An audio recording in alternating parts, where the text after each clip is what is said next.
Low key, I'm going.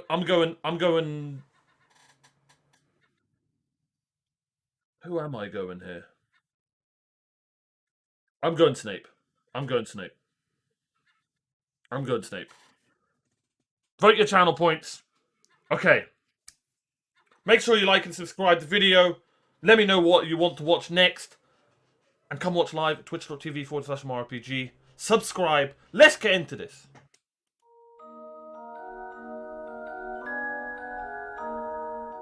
Hey everyone, welcome to another installment of Harry Potter Theory.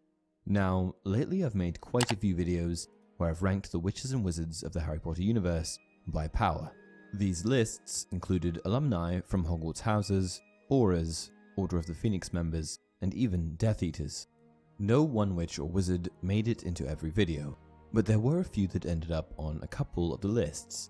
For example, Mad-Eye Moody made it to both the top 5 auras list and top 5 Order of the Phoenix members list. As power rankings are largely subjective, many of these videos were subject to some controversy, as every Harry Potter fan undoubtedly feels differently about which witches and wizards are more powerful than others. One comparison that I noticed was discussed quite a lot in the comments across multiple videos was Hogwarts Potions Professor Severus Snape versus Hogwarts Transfiguration Professor Minerva. Rest in peace, Alan Rickman, mate. What a legend. Literally the most underrated character in the whole of Harry Potter. Just FYI. McGonagall. Now, the first thing that should be mentioned is that both Snape and McGonagall are substantially more powerful than the average witch or wizard. They're each at the top of their game in their respective disciplines, and both hold a level of power that is unlikely to be achieved by the vast majority of the wizard population. So they're immensely powerful, but one has got to be more powerful. And in this video, I'm going to be answering the question, who is more powerful, McGonagall or Snape?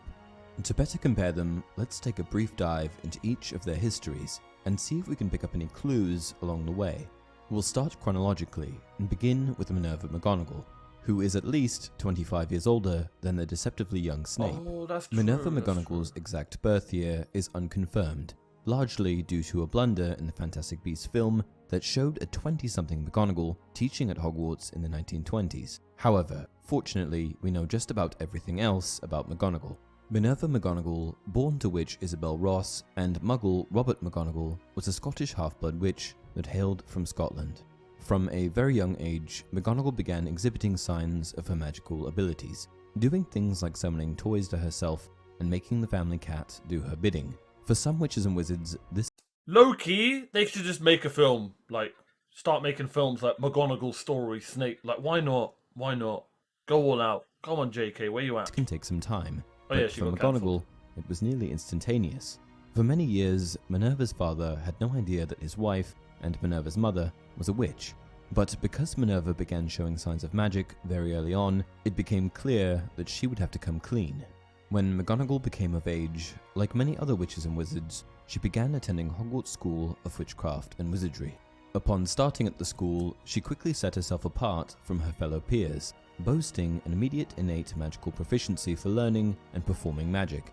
She was the shining light of the school during the time that she went there, and when it came time to test her abilities in the form of owls and newts, McGonagall achieved top grades. She was the most powerful student of her entire year, arguably the entire school, and she showed a particular affinity for transfiguration, which is a particularly complex form of magic. When she had finally finished her studies...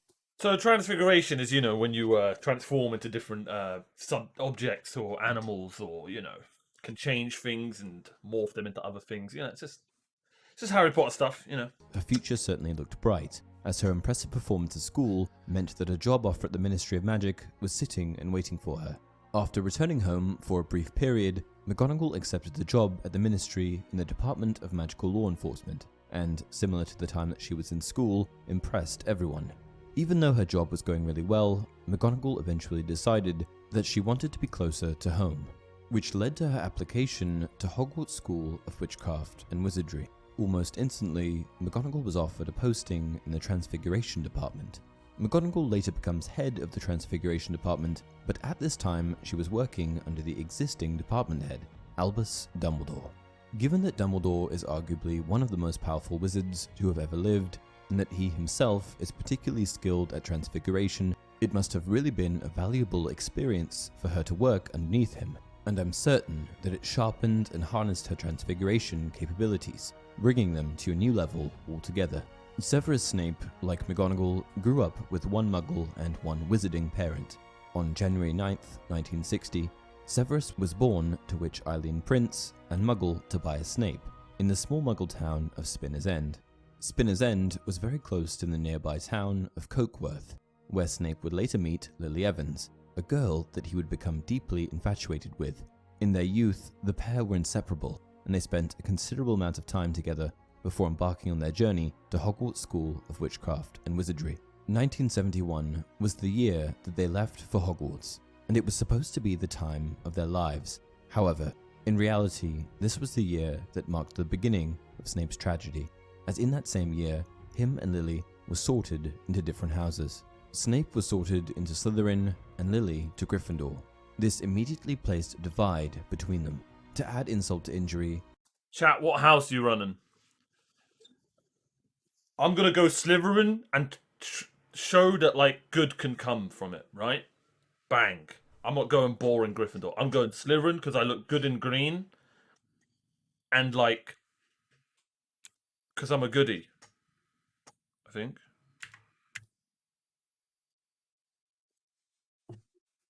Maybe a little bit evil. Lily's later husband, James Potter, was also sorted into Gryffindor, and it just so How dare you happened that insult me, he was Murray. Severus Snape's main bully at school. How dare- But Snape didn't just have one bully, he had four. The Marauders, Sirius Black, Remus Lupin, You little rat. I never realized how good they got the young Sirius Black. Even Harry's dad. It's actually crazy how like they made it look like him. Even him, man. Is that Lupin? Is it this one? Peter Pettigrew, and James, and they made his life miserable. Snape's incessant bullying during school inevitably sent him down a very dark path, and Snape was really not the guy they should have done that to, because in reality, he was the most innately powerful wizard of his entire year. Before even attending Hogwarts, Snape was passionate about performing magic and learning new spells. He didn't even have a formal education, but probably knew more than most Hogwarts graduates. The following quote from Sirius supports this. Snape knew more curses when he arrived at school than half the kids in 7th year. So, what should the Marauders not have done with a powerful wizard like Snape? The answer is, of course, bully him until he turned to the dark arts.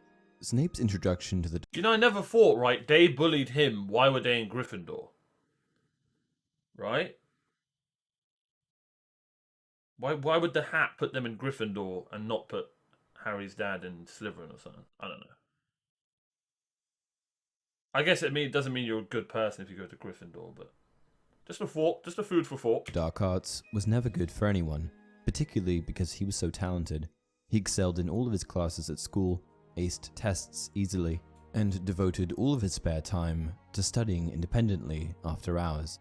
His future was extremely promising, and while learning his primary course material at Hogwarts, would even scribble in his notebook and invent his own curses, charms, and potions. Snape even produced his own version of the potions class textbook under the alias the Half-Blood Prince, and the spells that he created were leaps and bounds ahead of what any of his peers would have been able to do. Snape's natural talent, paired with his incessant thirst for knowledge and willingness to pursue even the darkest forms of magic, meant that Snape graduated Hogwarts a very powerful man, perhaps one of the most powerful people that the school had ever. Bro, they need to make a film about young Snape, man. That'd be so good. That'd be so good.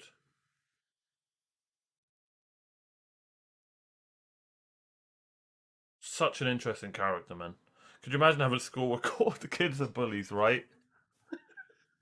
Produced. If we look at the upbringings and history of both Snape and McGonagall, we can see that they were both incredibly impressive students with some of the highest levels of innate magical ability. Chat, who's winning? Who is more powerful? The thing is, right, I forgot McGonagall's a lot older. Doesn't mean, you know, she's more powerful, but like she's wise as hell. And she's basically Dumbledore's like No, she friend zoned Dumbledore, so maybe he didn't teach her enough. We'll see. We'll see. I'm going Snape. I'm sticking with my gut. Ability around. On top of that, they were both studious and took magic very seriously. In a lot of ways, particularly as students, they were very similar, but the primary difference between them was of course the path that they took after finishing school. McGonagall left school and pursued a respected job at the Ministry, with predictable hours and a great starting salary. Snape, on the other hand, left school still fueled with immense rage and a strong desire to enact his revenge on those who had wronged him.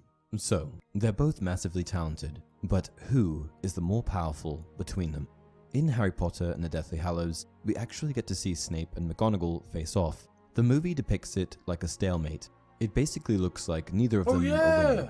Snape eventually retreats, which sort of gives the viewer the impression that he was losing. But in reality, he really wasn't. Snape was still acting as a double agent at this point in time, and barely anyone, including McGonagall, knew that Snape was actually one of the good guys. When McGonagall began attacking Snape, he fought back because if he didn't, it would have been very unusual, and he probably would have blown his cover.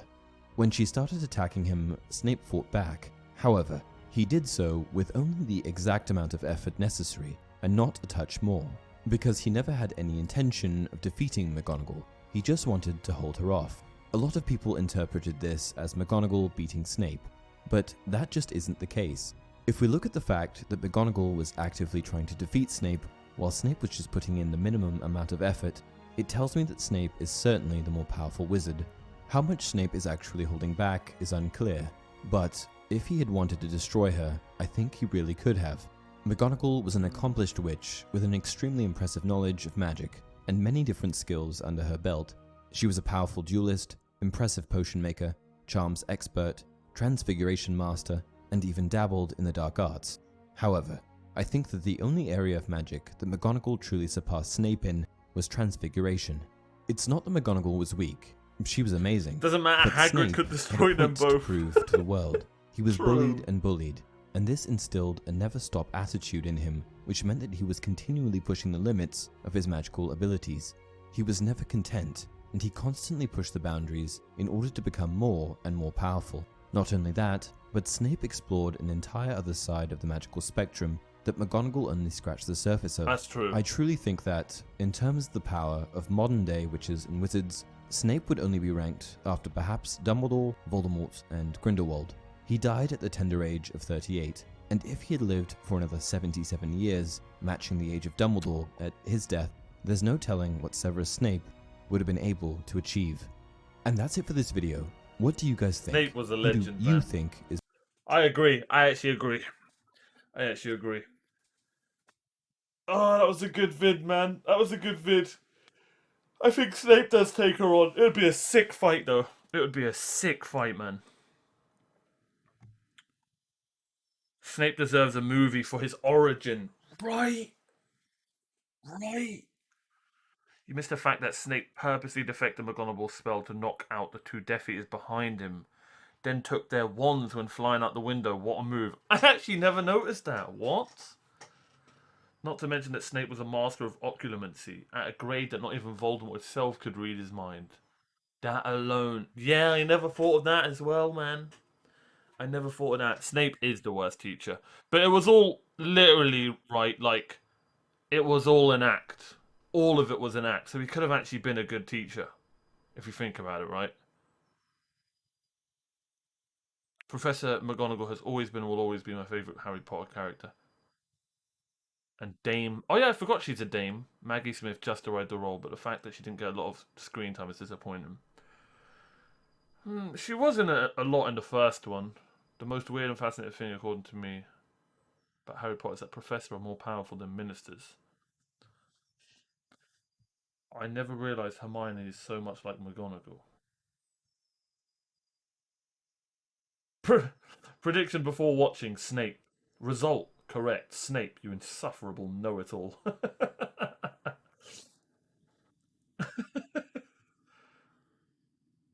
Yeah, true. He literally invented his own curses and stuff. That was a good video though, chat. That was a good video.